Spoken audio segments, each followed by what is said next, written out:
آزاد لبوں کے ساتھ فراز درویش آپ کی خدمت میں حاضر ہے۔ کافی دنوں سے ہم لوگ پاناما اور جے آئی ٹی کھیلتے پھر رہے ہیں۔ عید سے پہلے بھی یہی ہو رہا تھا، عید کے بعد بھی یہی ہو رہا ہے، لیکن عید سے پہلے ہم نے سانحے دیکھے، ہم نے بھاولپور میں لوگوں کو چلتا دیکھا، ہم نے پارا چنار میں چاند رات سے پہلے معصوم لوگوں کو جو کہ عید کی شاپنگ کر رہے تھے ان کو خون میں لتپت دیکھا۔ پارا چنار میں نہ جانے کتنی بہنیں اپنے بھائیوں کو کھو بیٹھی، اور وزیر اعظم صاحب نے بھاولپور جانا پسند کیا۔ اللہ جانے وہ پنجاب کے وزیر اعظم ہیں یا پاکستان کے وزیر اعظم ہیں۔ پھر اس کے بعد دیگر کچھ حضرات نے کوشش کی کہ جی وہ جائیں پارا چنار، انہی میں سے چند کراچی کے جوان، کچھ چند پاکستانی جوان جنہوں نے اپنی خدمت آپ کراچی سے پارا چنار کا سفر کیا اور پارا چنار والوں کے ساتھ ہمدردی کرنے پہنچ گئے۔ اللہ جانے کیوں چلے گئے، یہ کس طرح انہوں نے دل تھاما، اور ان کے جانے کے بعد آرمی چیف بھی پہنچے، اس کے بعد عمران خان صاحب بھی پہنچے۔ انہی میں سے ایک جوان پاکستان کے سماجی رہنما، پاکستان میں انسانی حقوق کے علمبردار اور آواز اٹھاتے نظر آتے ہیں، فیلڈ میں نظر آتے ہیں، جبران ناصر صاحب ہمارے ساتھ موجود ہیں۔ تو جبران بہت بہت شکریہ، آپ نے آج وقت نکالا۔ پہلے تو یہ بتائیے کہ بھائی آپ کی بھی والدہ ہوں گی جو آپ سے محبت کرتی ہوں گی، آپ سے پیار کرتی ہوں گی، ان کو آپ کی جان کی فکر ہوگی۔ جس جگہ پر ہمارے ملک کے قائدین جانا پسند نہیں کر رہے تھے اور کہا یہ جا رہا تھا کہ جس سیکیورٹی تھریٹ سے ان کا ہیلی کاپٹر نہیں لینڈ کر سکتا، کچھ کے ہیلی کاپٹر جو ہے اوپر چکر لگا کے چلے گئے، آپ اپنی مدد، آپ چند دوستوں کے ساتھ کراچی سے پارا چنار پہنچ گئے، کیا کس طرح موٹیویٹ ہوئے آپ؟ السلام علیکم۔ پہلے تو دیکھیں جی، موٹیویشن کا تو ایسا میں نہیں کہہ سکتا کہ موٹیویٹنگ فیکٹر کیا تھا۔ ایک بہت آسان سی بات ہے کہ جب آپ کو چیز نظر آ رہی ہو، بے شک سوشل میڈیا کے ذریعے نظر آ رہی ہو، ٹیلی ویژن پہ نہ آ رہی ہو، وہ ٹویٹر یا فیس بک کی بتا رہا ہو کہ کہیں پہ کیسا سانحہ ہوا ہے اور وہاں پہ لوگ بیٹھے ہیں، تو اس کے بعد آپ کے لیے اپنا ایک پرسنل مورل ڈیلیما ہوتا ہے۔ جو سوال آپ ملک کے وزیر اعظم سے یا بڑے لیڈران سے کر سکتے ہیں وہ آپ اپنے آپ سے بھی کر سکتے ہیں۔ دیکھیں، پہلے دن جس دھماکہ ہوا تھا جمعے کے روز، تو میں نے ایک بڑا سا فارمیلٹی کے طور پہ اپنے جو پارا چنار میں 2-3 دوست ہیں ان کو فون کال کیا تھا افسوس کا۔ اس کے بعد میں بھی اپنی زندگی میں مگن میں لگ گیا تھا۔ ہاں، بس یہ ایک بات سننے میں آئی تھی کہ وہاں سے ایف سی کے لوگوں نے کوئی اسٹیج فائل کیا، مگر آف کورس وہاں پہ زیادہ مجھے کنفرمیشن نہیں مل پا رہی تھی اس حوالے سے، مگر یہ ہوتا تھا کہ لوگ سراپا احتجاج ہیں۔ مگر جب خود وہ 2 دن بعد بھاولپور کا واقعہ ہوا، اس کے بعد دیکھنے میں نظر آیا کہ میڈیا کیسے اس کو کور کر رہا ہے اور وزیر اعظم کیسے اس طرف پہنچے ہیں اور آئے ہیں، تو اس وقت مجھے یہ احساس ہوا، اور میں نے اس کا اظہار آن لائن بھی کیا کہ یہ ہماری حکومت اور میڈیا ایک بڑا غلط پیغام دے رہی ہے خود تفریق کر کے۔ مگر پھر بعد میں یہ خود سے سوال بھی آیا، یار عید کے اوپر وہی نارمل روٹین ہے، میں ایز سچ عید تو منا بھی نہیں رہا تھا، اور میں نے اپنی طرف سے کسی کو عید مبارک کہا بھی نہیں۔ کسی نے کوئی میسج دے دیا تو میں خیر مبارک کہہ دیا، کیونکہ میرے نزدیک اس وقت پاکستان کو بڑی سادہ عید منانی چاہیے تھی بھاولپور کا جو واقعہ پارا چنار کا ہوا۔ مگر وہی بات ہے کہ جو سوال ہم بیٹھ کے بڑے آرام سے 140 فیٹ پہ وزیر اعظم سے کر سکتے ہیں، کسی بڑے لیڈر سے کر سکتے ہیں کہ آپ پارا چنار کیوں نہیں جا رہے، تو پھر ہم اپنے آپ سے بھی کر سکتے ہیں۔ اب آف کورس ہمارا وہاں جانا اتنا معنی نہیں رکھتا جتنا کسی بڑے نیشنل لیڈر کا جانا رکھتا ہے، مگر جو ہمارے بس میں ہم وہ تو پہلے کریں۔ سوال اٹھانا آسان ہوتا ہے، کام کرنا بڑا مشکل ہوتا ہے، مگر یہی بات ہے کہ اگر مجھے نظر آ رہا تھا کہ ایک تفریق پیدا کی جا رہی ہے یا ڈسکریمنیشن کی فضا قائم کی جا رہی ہے، یا اس کے اوپر سے پارا چنار کے لوگوں میں الزام لگائے جا رہے ہیں کہ یہ ایرانی ایجنڈا ہے اور یہ اینٹی پاکستان ایجنڈے کے تحت۔ ہاں، تو ذرا اس پہ ذرا گفتگو کیجیے جبران۔ پہلے یہ بتائیے کہ آپ جب وہاں پہنچے آپ کو کوئی سیکیورٹی کے خدشات وہاں نظر آئے، آپ کو لگا کچھ ایسا کہ جی وہاں مسائل ہیں اور کچھ وہاں کے جو لوگ ہیں وہ غداری پہ جو ہے اتر آئے ہیں، کچھ اس طرح کی چیزیں فیل ہوئی آپ کو؟ دیکھیں، سیکیورٹی کے حوالے سے تو پہلی بات ہے کہ اگر آپ کسی جگہ پر جا رہے ہیں جو وولٹائل ہے سیکیورٹی وائز، جہاں پہ ریفریز ایف سی اور آرمی موجود ہے، تو آف کورس وہاں پہ سیکیورٹی کی وجہ سے کچھ بھی ہو سکتا ہے، مگر یہ چیزیں آپ کو بلا کے پہ جانا پڑتی ہیں۔ آپ اتنے اگر سہمے جائیں گے تو آپ کی مینٹل اسٹیٹ آپ کی طرف ہوگی، انسیکیورٹی کے حوالے سے ہوگی، اور آپ پریشان ہی رہیں گے۔ آپ وہاں جس کام سے جا رہے ہیں آپ وہ نہیں کر سکتے۔ اگر آپ وہاں کسی کے غم میں شریک ہونے جا رہے ہیں تو آف کورس آپ کو وہ ساری چیزیں ایکسیپٹ کرنی پڑیں گی جس سے وہ گزر رہے ہیں، جس درد اور خوف سے گزر رہے ہیں۔ ایون تو وہاں جانے کا مطلب نہیں ہے کہ آپ کے اوپر وہی قیامت آ گئی جو ان کی گھر پہ آئی یا ان کی زندگیوں میں آئی، جو دھماکوں سے جنہوں نے لاشیں اٹھائی ہیں، جو پہلے اس ٹریجڈی سے گزر چکے ہیں. تو وہ تو آپ کو ایکسیپٹ کرنا پڑتا ہے, اس کے بارے میں آپ شکایت نہیں کر سکتے. انفیکٹ جب تک آپ اس سے گزریں گے نہیں, آپ پھر اس طریقے سے فیل نہ کر سکیں اور ان کے بارے سے ان سے ایمپیتھائز نہ کر سکیں. جہاں تک یہ بات ہے کہ غداری کی بات ہوئی کہ نہیں ہوئی, وہاں جب پہنچے ہیں ہم تو آف کورس یہ ایک بڑی عجیب سی بات ہے کہ وہاں جا کے مجھے ٹویٹس کرنی پڑی کہ دیکھو یہاں پہ پاکستان کے جھنڈے لگے ہوئے ہیں, دیکھو یہاں پہ آرمی کے حق میں نعرے لگے ہیں. میں وہاں پہ لوگوں کے غم میں شریک ہونے گیا تھا, ان کے جو جائز مطالبات ہیں وہ سوشل میڈیا کے ذریعے باقی پاکستان میں پہنچانے گیا تھا, کیونکہ جب بارہ چنار کے لوگ کے ساتھ جو کا سوشل میڈیا ہے آف کورس ان کے اپنے سرکلز میں ہوگا. میں ایک بندہ چاہ رہا تھا کہ جو بارہ چنار کی فاٹا کے باہر کا ہو, جس کا ایک اپنا different social circle who through on line space, اور اس تک بھی بات شیئر ہو سکے, پیغام شیئر ہو سکے. آف کورس جتنے لوگوں سے میں کنیکٹڈ رہا ہوں تھرو مائی ایکٹیویزم, جو میرا نیٹ ورک بنا ہے یا جو لوگ میرے رابطے میں آ رہے ہیں, جو لوگ مجھے آن لائن فالو کرتے ہیں میرے کام کی وجہ سے, وہ مجھ پہ قرض ہے. وہ مجھے اس لیے فالو نہیں کرتے کہ میں عید کے دن اٹھ کے ان کو ٹویٹ کروں کہ دیکھو میرا کرتا کس رنگ کا ہے, میرے جوتے کس رنگ کے ہیں, یا چھوٹے کزنس کے ساتھ تصویر کھینچتا ہوں کیوٹ قسم کی کہ دیکھیں جی عیدی وتھ بھانجا ہے بھانجی. ٹھیک ہے, نارمل لائف میں وہ کرنا چاہیے, میں اعتراض نہیں کرتا ان لوگوں کو جو کرتے ہیں, مگر میری فالوئنگ اس وجہ سے نہیں بنی ہے. میری فالوئنگ میرے کام کی وجہ سے بنی ہے, وہ میرے لیے قرض ہے, اور مجھے اس قرض کو بار بار طریقوں سے آگے اتارنا پڑتا ہے, فرض ادا کرنا پڑتا ہے کہ یار جو آپ مجھے لوگ دیکھ رہے ہیں اس کام کی وجہ سے کہ میں ایسی جگہ مقامات پہ جاتا ہوں تو مجھے جانا پڑے گا. اور وہاں جا کے مجھے بڑا افسوس ہو رہا تھا کہ مجھے یہ جسٹیفیکیشن دینی پڑ رہی تھی بارہ چلا کے بہاف کے اوپر, کہ دیکھیں کتنے محبت لوگ ہیں, دیکھیں کیسے پاکستان کے جھنڈے یہاں پہ لگائے ہوئے ہیں. اور وہ کیوں کرنا پڑ رہا تھا, جو کہ ایک بہت ہی بری قسم کی فضا قائم کی جا رہی تھی ان لوگوں سے جو ویسے تو بڑا پراؤڈلی اپنے آپ کو کہتے ہیں کہ جی ہم پاکستان کے پاکستانی انٹیگریشن کے اور نیشن ہوڈ کے بڑے علم بردار ہیں, مگر انہوں نے صرف تفریق پیدا کرنے کا, نفرتوں کے بیچ بنے کا کام پیدا کیا. اور شدید غم و غصے کی حالت میں تھے وہاں پہ لوگ اس وجہ سے کہ ایک تو یہ کہ جو وہاں پہ وہ ان کے سیکیورٹی جو خدشات ہیں وہ کم نہیں کیے جا رہے, دوسرا یہ کہ ان کی اپنی محافظ ایسی ان پہ فائرنگ کر دی, تیسرا یہ کہ میڈیا وہ کور نہیں کر رہا, چوتھا یہ کہ وزیر اعظم جس طرح سے بھاولپور گئے اور وہاں نہیں گئے وہ فرق پیدا کیا, اور پانچواں یہ کہ سوشل میڈیا پہ عام عوام بیٹھ کے جو ہے ان کے اوپر غداری کے الزامات لگا رہی ہے, ان سے کہہ رہی ہے کوئی ایرانی سازش وہاں پہ ہو رہی ہے. اب آف کورس میں نے وہاں پہ جا کے سب سے پہلے جب بات کی تو یہی شرمندگی کا اظہار کیا کہ یار مجھے اس بات پہ شرم ہے کہ ٹھیک ہے ہم کراچی سے آئے تو وہیں آپ مگر اتنے کم آئے ہیں, زیادہ کو آنا چاہیے تھا,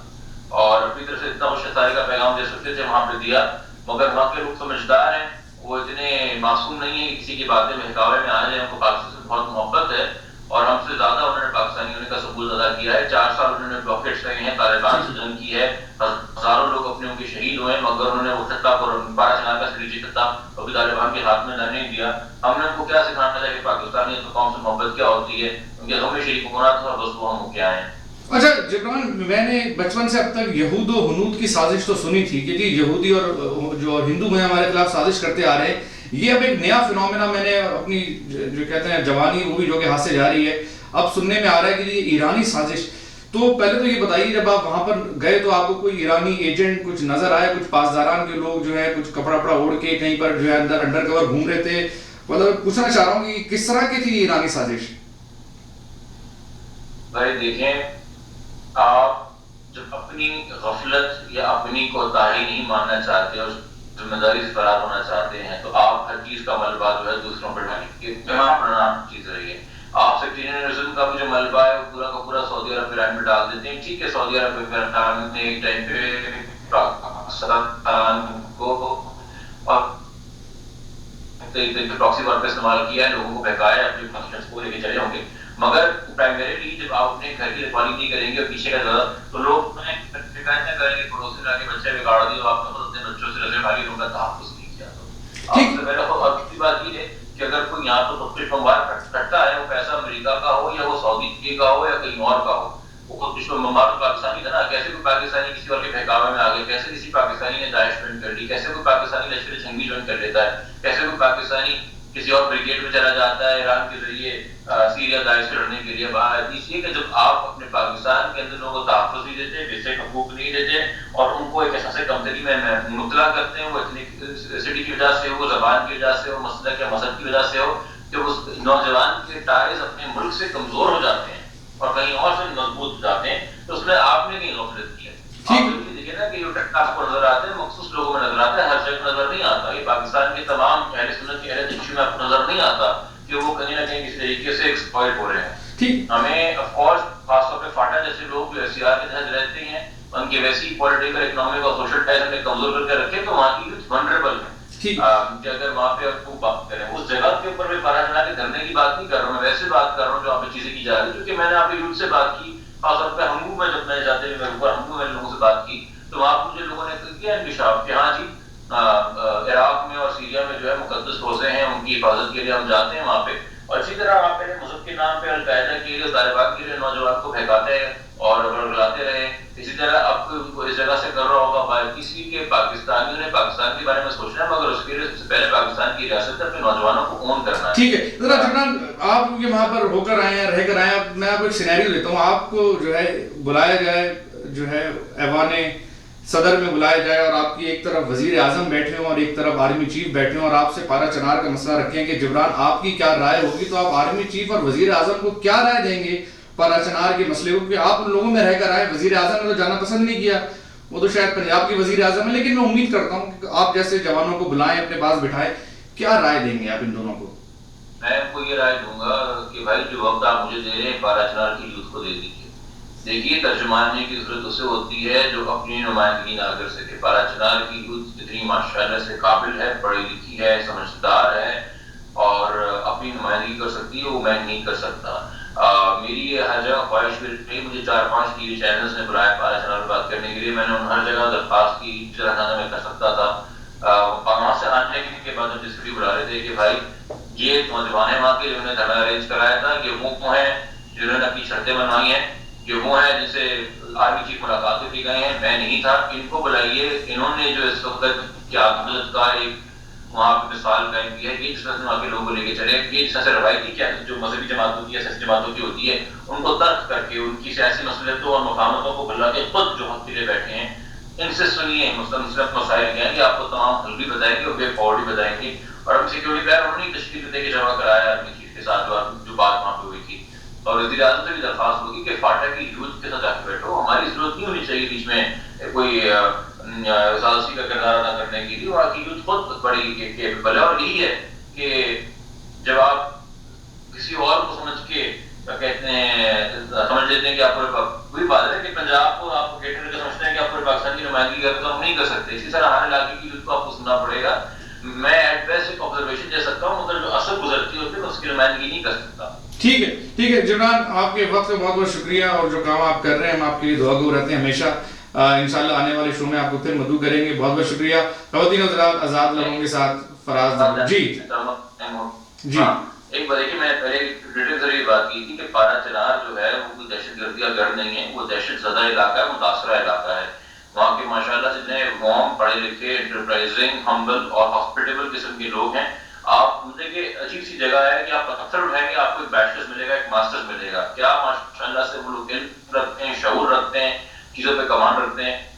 ہمیں چاہیے اور آپ سے میں درخواست کروں گا اپنے پروگرامز میں بھی کہ پاکستان سے وہ لوگ 73 کے آئین کے تحت زندگی گزارتے ہیں یا حقوق رکھتے ہیں بطور پاکستان کی شہری، ان کو ایس سی آر ختم کرنے کے لیے اور فاٹا کے نوجوانوں کو مضبوط کرنے کے لیے ان کا ساتھ دینا پڑے گا تاکہ وہ بھی ہمارے نیشنل دھارے کے اندر آئیں. اور یہ جو ساری باتیں ہیں کہ یہ فلاں ملک نے ورگلا دیا اور یہ فلاں ملک اس کے پیچھے تھے، یہ ختم ہو سکیں اور اپنے لوگوں پہ شک کرنا بند کریں. مگر اس کے لیے ضروری ہے کہ پہلے ہم اپنے لوگوں کو ایکولی برابری کے مواقع دیں. یہ ہمارے اپنے لوکل مسائل ہیں، ان کو ہمیں حل کرنا پڑے گا مگر اس کے لیے ریپرزنٹیشن نہیں بڑھے گی. اب کیا کہتے ہیں اس دن عمران خان صاحب آگے انہوں نے بڑی تقریر کر دی پارا چنار کے اندر سیکولرزم کے خلاف، اچھی بات ہے مگر پھر 2 دن بعد بٹگرام کے اندر اہل سنت والجماعت جو ہے دن رات پھر جلسہ کر رہی تھی. اس جلسے کے خلاف پارا چنار کا کوئی یوتھ اٹھ کے ایکشن نہیں لے سکتا ایس سی آر کی وجہ سے. اگر وہ آج 1973 کے آئین کی تحت زندگی گزار رہا ہوتا، سارا انجوائے کر رہا ہوتا، شاید گورنمنٹ سے سوال نہیں کر سکتا جو آج نہیں کر سکتا. ان کو امپاور کرنا پڑے گا. ہاں مطلب اور جو آپ نے عمران خان صاحب کے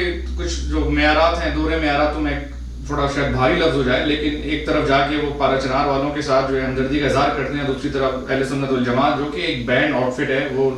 جو ہے کے پی کے اندر جلسہ کرتا ہے. اچھا جبران، میں بالکل آخر میں آپ کی سوال میرے ذہن میں آگے پوچھ ہی ڈالوں میں آپ سے کہ جب آپ وہاں پر گئے تو آپ کو کوئی سیکٹیرین فضا نظر آئی؟ کیونکہ وہاں پر کہا ہی جا رہا تھا کہ وہ سارے کے سارے جو ہیں وہ کچھ حزب اللہ قسم کے لوگ ہیں اور وہ جو ہے ایک مکتب فکر کو ریپرزینٹ کرتے ہیں اور دوسرے مکتب فکر کے خلاف ہیں. تو آپ کو تو کسی نے کوئی چھوٹے چھوٹے نہیں مارے؟ دیکھیں اہل تشیع اہل سنت کے بیچ میں وہاں پہ لڑائیاں نہیں ہیں. جب وہاں پہ اہل سنت میں شدید قسم کا طالبان انفلوئنس آ گیا تھا. طالبان نے اہل سنت جو مقامی تھے ان کو آپشن دیے تھے کہ یا تو یہاں پہ رک کے ہمیں جوائن کر لو یا ایک جگہ خالی کر دو. اور پھر آف کورس وہ ٹرائبل کے اندر بھی سیکٹریٹ ایلیمنٹ آ گیا جو کہ وہ جن اہل سنتوں نے طالبان انفلوئنس جوائن کر لیا وہ لوکل مقاموں کے اگینسٹ ہو گئے تھے. مگر 2011 کے بعد سے پہ حالات کافی بہتر ہو گئے ہیں. اس دھرنے کے اندر مقامی اہل سنت بھی شامل تھے کے ساتھ اور کرسچن بھی شامل تھے, لوکل ہندوز بھی شامل تھے. اور مجھے کسی قسم کی نفرت جو ہے وہ سے گزرنا نہیں پڑا. ہاں جب ایک جگہ ایک مختلف کے لوگ زیادہ ہوں گے اور وہاں پہ کوئی نیشنل لیڈرشپ نہیں آئے گی, وہاں پہ کوئی باقی پاکستان سے لوگ آ کے نہیں جڑیں گے اور زیادہ تر لوگ ایک مسلک کے لیے ہوں گے تو وہ اپنے عزم کو پختہ کرنے کے لیے اپنی انسپریشن کی باتیں کریں گے. تو اس میں اگر وہ لبیک حسین کے نعرے لگا رہے ہیں تو وہ تفریح کے لیے نہیں لگا رہے, وہ صبر کے لیے لگا رہے ہیں. میں نے پہلے بھی بات کی تھی کہ لبیک حسین کا نعرہ لگا کے صبر ہم اس سے بیٹھے ہیں لاش اٹھانے کے باوجود ہمیں پتہ نہیں ٹوٹا. اس نعرے تکبیر سے تو بہتر ہے جس کو لگا کے خودکش بمبار کھٹ جاتا ہے مارکیٹ میں معصوموں کو مار دیتا ہے. نعرے کی نیت دیکھی کہ نعرہ کس لیے لگایا جا رہا ہے, کس وجہ سے لگایا جا رہا ہے. نعرے کی اب سرسری ویلیو میں نہ جائیے کہ اگر لبیک حسین کا نعرہ لگایا تو وہاں سے پہلے تشریح بیٹھ کے ایشیت کی باتیں کر رہے ہوں گے. دوستو جبران بہت بہت شکریہ. جو ہے انشاءاللہ آنے والے دنوں میں آپ کو مدعو کریں گے. پھر سے دعا گو ہے کہ آپ جو کام کر رہے ہیں اس میں آپ جو ہے حفظ و امان میں رہیں. فراز درویش کو خواتین حضرات آزاد لبوں کے ساتھ اجازت دیجیے.